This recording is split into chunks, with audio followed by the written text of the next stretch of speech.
রাজৌদি চলে যাওয়ার পর দক্ষিণ পূর্ব দিক থেকে কি ধরনের বিপদের সম্ভাবনা থাকতে পারে? বহিঃশত্রুর আক্রমণ, নাকি? দিদি যতই অবিশ্বাস করুক, আমি কিন্তু নিশ্চিত খনার ভবিষ্যৎবাণী সত্যি হবেই। খুব ভালো হতো যদি যদি রাজৌদিকে আটকানো যেত, কিন্তু সেটাও তো সম্ভব ছিল না। আর এখন তো অপেক্ষা করা ছাড়া কোনো উপায় নেই। এত কি চিন্তা করছেন? সব ঠিক আছে তো প্রধানমন্ত্রী মশাই? মিহির, রাজৌদি প্রাসাদ ত্যাগ করে চলে গেছেন। কি বলছেন আপনি? ঠিকই বলছি, কিন্তু আমি এখন তার থেকেও বেশি একটা বিষয় নিয়ে চিন্তিত। খনা একটা ভবিষ্যৎবাণী করেছে, সেই নিয়ে। কি ভবিষ্যৎবাণী? খনা বলেছে রাজৌদির চলে যাওয়ার পর সিংহলের নাকি ঘোর অমঙ্গল হবে। খনা নিজেও এসব নিয়ে খুব চিন্তিত। আমিও লক্ষ্য করেছি, খনা বেশ কিছুদিন ধরেই অধ্যয়নের প্রতি মন দিতে পারছে না। সেই নিয়ে আচার্য দেবতাকে মৃদু তিরস্কারও করেছেন। সে কি? আচার্যদেব তাকে অনেক বুঝিয়েছেন, বলেছেন জীবনে চলার পথে যে কোনো প্রতিবন্ধকতাই আসুক না কেন, অধ্যয়নের সাথে আপোষ করতে নেই। ঠিকই বলেছেন। আসলে খনার দোষ কি জানো? ও কারোর কষ্ট সহ্য করতে পারে না, সকলকে সাহায্য করতে যায়, কিন্তু উল্টে ও নিজেই কষ্ট পায়। আসলে বয়স তো কম, এত কিছু একসাথে সামলানোটা সত্যিই চিন্তার কারণ।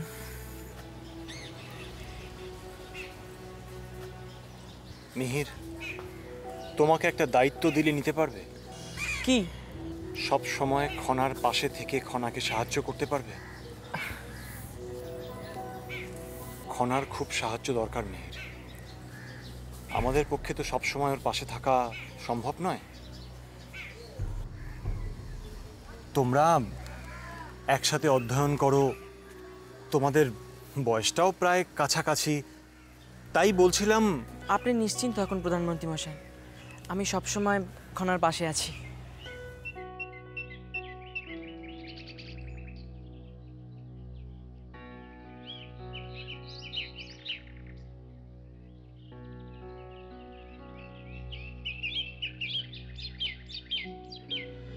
খনা আর মিহিরের মধ্যে কি কোনো হৃদয় ঘটিত ব্যাপার? আমি নিশ্চিত নই ভাই কুমার। তুমি একটা কাজ করো, তুমি খনার সাথে বন্ধুর মতো মেলামেশা করো, তাহলে আমার মনে হয় তুমি খনার মনের কথা জানতে পারবে।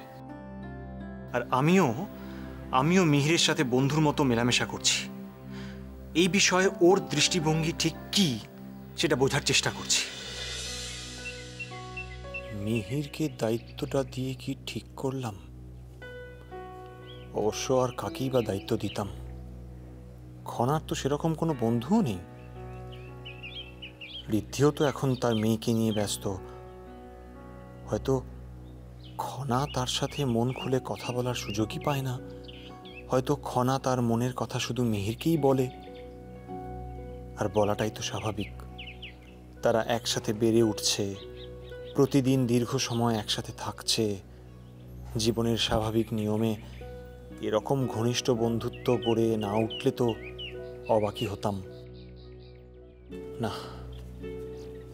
আমি অন্তত ওদের এই বন্ধুত্বে কোনো দোষ দেখি না। আমি তৃতীয় ব্যক্তি হয়ে যদি মিহিরকে বিশ্বাস করে দায়িত্ব দিতে পারি, তাহলে খনার পক্ষে মিহিরের উপর এই নির্ভরশীলতা মোটেও বিচিত্র নয়। আমি কখনো ভাবিনি যে রাজৌদি আমার স্বাদের আগে এইভাবে চলে যাবে। আমি ভেবেছিলাম যে আমার স্বাদের সময় রাজপরিবারের প্রত্যেক সদস্য উপস্থিত থাকবে আর আমাকে আশীর্বাদ করবে। মন খারাপ করো না যশোধরা, যার যাওয়ার সে তো যাবেই। আর তাছাড়া শারীরিক উপস্থিতির থেকে আন্তরিক শুভকামনা অনেক বেশি মূল্যবান। জানি সমৃদ্ধি, জানি, কিন্তু যতবার রাজৌদির মুখটা মনে পড়ছে না, খুব খারাপ লাগছে আমার।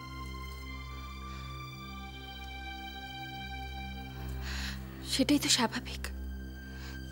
মানুষ চলে গেলেও তার স্মৃতি যে থেকেই যায়, সেই স্মৃতি যে সহজে ভোলা যায় না যশোধরা। কিন্তু জীবন তো আর থেমে থাকে না, সে তার স্বাভাবিক নিয়মে চলতেই থাকে, আর আমাদের তার সাথে মানিয়ে নিতে হয়। সেটাই তো জগতের নিয়ম যশোধরা।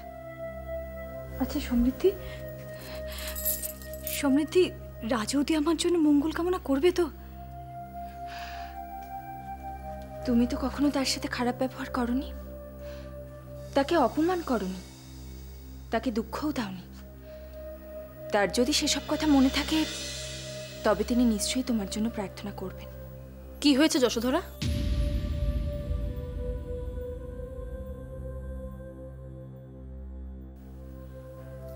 কি হয়েছে কি? না মানে রাজৌদি হঠাৎ করে চলে গেলেন তো, তাই। আমি একটা কথা ভেবে অবাক হয়ে যাচ্ছি।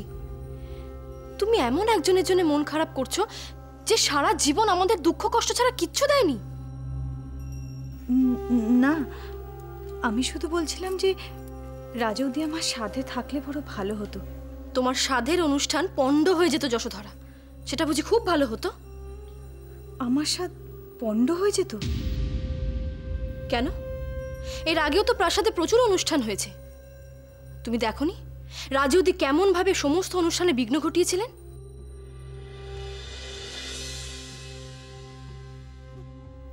দেবীকে ধন্যবাদ দাও যশোধরা, তোমার সাধের অনুষ্ঠানের আগে রাজৌদি নিজেই প্রাসাদ থেকে বিদায় নিয়েছেন। এবার দেখো তোমার অনুষ্ঠান সুষ্ঠুভাবে সম্পন্ন হবে। বৌরানী, তোমার বোধহয় রাজৌদি সম্পর্কে এইভাবে কথা বলা উচিত হচ্ছে না। তুমি বোধহয় ভুলে যাচ্ছ যে তুমি যার সম্পর্কে এই কথাগুলো বলছো তিনি সম্পর্কে তোমার ননদ হন। ননদ বলে কি তার সবকিছু ভুলে যেতে হবে নাকি যশোধরা? তার বিষয়ে কোনো সত্যি কথাই বলা যাবে না? আর আমি একটা কথা ভেবে অবাক হয়ে যাচ্ছি, হঠাৎ রাজৌদির ভাবমূর্তি সবার মধ্যে এত উজ্জ্বল হলো কি করে? প্রথমে খনা, এখন তুমি। এরকম যদি আমি আগে জানতাম, তাহলে আমি নিজেই রাজৌদিকে প্রাসাদ থেকে যেতে দিতাম না। তার হাতে অন্তঃপুরের সমস্ত দায়িত্ব ছেড়ে দিয়ে আমি নিজেই প্রাসাদ ত্যাগ করতাম। ঐশিকা, ছেলে মানুষের মতো কথা বলো না। ত্রিজটার অন্যায়গুলো কেউ ভুলে যায়নি। তাহলে এই সবকিছুর অর্থ কি রাজিমা? ঐশিকা, কারোর যখন চলে যাওয়ার কথা হয় বা কেউ যখন চলে যায়, তখন প্রত্যেক মানুষের মনেই একটা প্রভাব পড়ে, আর সেই চোখের জল ফেলে যে যে এই সমস্ত দোষ ত্রুটিগুলো ভুলে যায়, ক্ষমা করে দেয়, মানুষটাকে নিজের মনে করে। আমি জানি ঐশিকা, তোমার রাগের যথেষ্ট কারণ আছে, কিন্তু সব সময় রাগকে মাথায় রাখলে তো চলে না। তোমাকে তো জানতে হবে কিভাবে পরিস্থিতিকে সামাল দিতে হয়। রাজৌদি চলে গেলে কোনো বিরূপ পরিস্থিতি ঘটবে বলে আমার তো মনে হয় না রাজিমা। ঐশিকা, ঐশিকা, তুমি কি ভুলে গেলে মহানামার কথা? মহানামা কিন্তু এখনো জানে না যে ত্রিজটা প্রাসাদ ছেড়ে চলে গেছে, কিন্তু এ খবরটা তো তাকে দিতেই হবে, এবং সে যখন এ খবরটা পাবে তার প্রতিক্রিয়া কি হবে একবার তুমি ভেবে দেখেছো? একমাত্র দেবীই জানেন তার প্রতিক্রিয়া কি হবে। কিন্তু ঐশিকা, আমার মনে হয় একমাত্র তুমি পারো ওর প্রতিক্রিয়া সামাল দিতে। আমি? হ্যাঁ ঐশিকা, তুমি তোমার স্নেহ ভালোবাসা দিয়ে মহানামার প্রতিক্রিয়া সামাল দিতে পারো।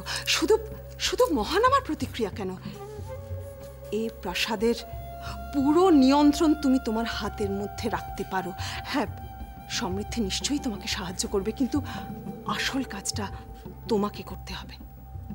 কাজটা কি খুব সহজ বলে আপনার মনে হয় রাজমা? না, সহজ নয়, কিন্তু আমার মনে হয় সঠিকভাবে যদি প্রস্তুত করা যায় সবাইকে, তাহলে কাজটা খুব একটা কঠিন হবে না। দেখো ঐশিকা, তোমাকে নিজেকে প্রস্তুত হতে হবে মানসিকভাবে। তারপরে প্রাসাদের আবাসিকাদের মনের অবস্থা তোমাকে বুঝতে হবে। তুমি তাদের যন্ত্রণা, তাদের মানসিক অবস্থা যদি বুঝতে পারো, দেখবে কাজটা খুব একটা অসম্ভব হবে না। তুমি খুব সহজেই বুঝতে পারবে। কি ঐশিকা, কি ভাবছো? রাজিমা, আমি ভাবছি কাজটা আমি সঠিকভাবে পালন করতে পারবো কিনা। নিশ্চয়ই পারবে। আর শোনো, আর একটা কথা, আগে থেকে এত কিছু ভেবো না। সামনে স্বাদ অনুষ্ঠান, তার ব্যবস্থাপনার কথা ভাবো। ত্রিজটা চলে যাবে বলে আমরা মানসিকভাবে কোনো কাজই প্রস্তুত করতে পারিনি। আমরা সবাই সেটা নিয়ে ব্যস্ত ছিলাম। আমার মনে হয় কোনো প্রস্তুতি কাজ হয়নি। তাই এর পরেও যদি আমরা না করি তাহলে কিন্তু খুব দেরি হয়ে যাবে, অনুষ্ঠানটাই জৌলসীন হয়ে যাবে। আপনি কোনো চিন্তা করবেন না রাজিমা, সাধের অনুষ্ঠান আমি সঠিকভাবেই পালন করার চেষ্টা করব। আর আমি আপনাকে কথা দিচ্ছি, কোনো রকম কোনো ভুল ত্রুটি হবে না। বেশ, আর একটা কথা তোমাকে বলবো, যদি পারো খনাকে তুমি ভুল বুঝো না। এসব কথা এখন থাক না রাজিমা। যত চাপা দেবে কথা, ততই কিন্তু ছাই চাপা আগুনের মতো গনগন করে জ্বলতে থাকবে। তাই ঐশিকা বলছিলাম, তুমি তুমি ভুলে যাও। আর তাছাড়া খনা তো ভুল কিছু করেনি, অন্যায় কিছু করেনি। ও নিজের মনের ভাব প্রকাশ করেছে। আর ঐশিকা, তুমি জানো না, ত্রিজটা চলে যাওয়ার সময় তোমার অনুপস্থিতি এবং পুরো পরিস্থিতিও কিভাবে নিয়ন্ত্রণে এনেছে। তাই বলছিলাম, থাক রাজিমা,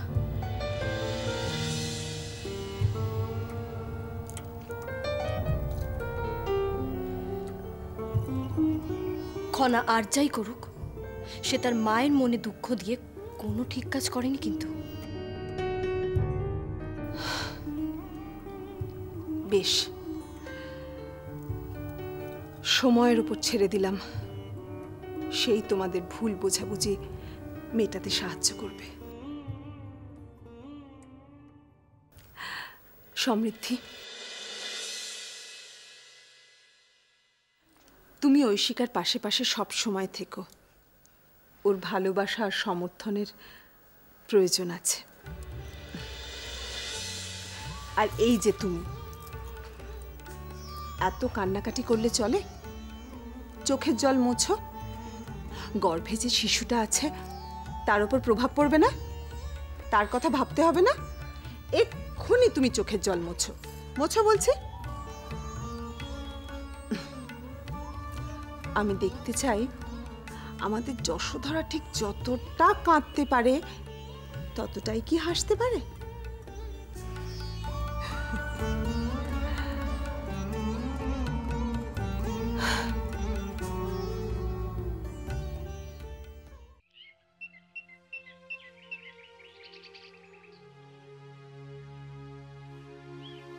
একটা কথা জিজ্ঞেস করব? কি? তুমি তোমার ভবিষ্যৎবাণী নিয়ে নিশ্চিত? কেন বলো তো? না, বলছিলাম তুমি যদি বলো আমি একবার নিজে গণনা করে দেখতে পারি। কোনো দরকার নেই মিহির। কেন খনা, দরকার নেই কেন? কারণ আমি নিজে নিশ্চিত না হলে আমি কখনো কোনো ভবিষ্যৎবাণী করি না।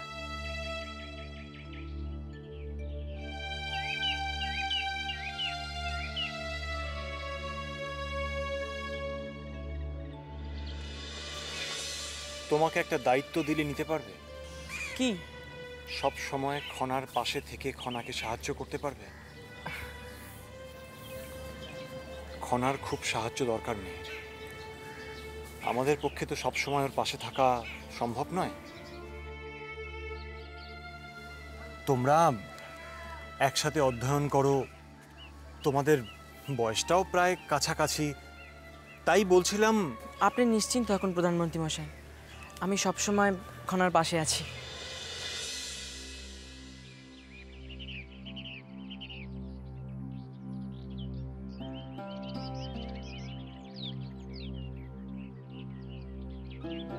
একটা কথা বলবো, আমি খুব ভালো করে জানি তুমি ভবিষ্যৎবাণী নিয়ে নয়, অন্য কোনো বিষয় নিয়ে খুব চিন্তিত।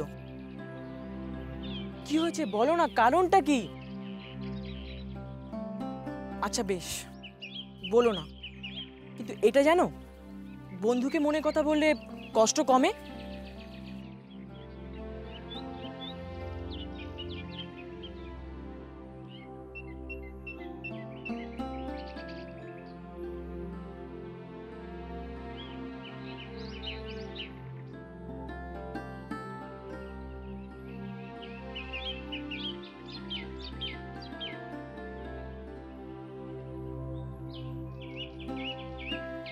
আচ্ছা মিহির, মিহির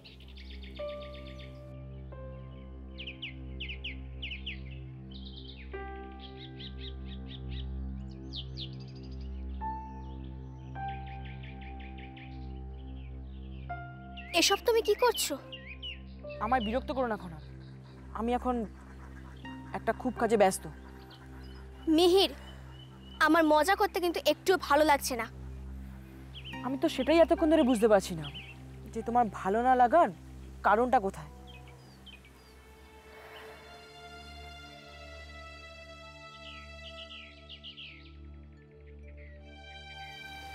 আমার কথা কেউ বিশ্বাস করছে না জানো, সবাই ভাবছে আমার গণনায় কোনো ভুল রয়েছে, কিন্তু আমি জানি যে আমি যা বলেছি তা ফলবেই।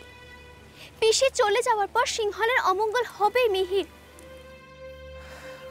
আমিও তোমার সঙ্গে একমত, আমিও গণনা করে তাই দেখতে পেরেছি। সত্যি? কিন্তু আগে বলো তো, তোমার কথা কে অবিশ্বাস করেছে? মা। কিন্তু কেন? জানি না।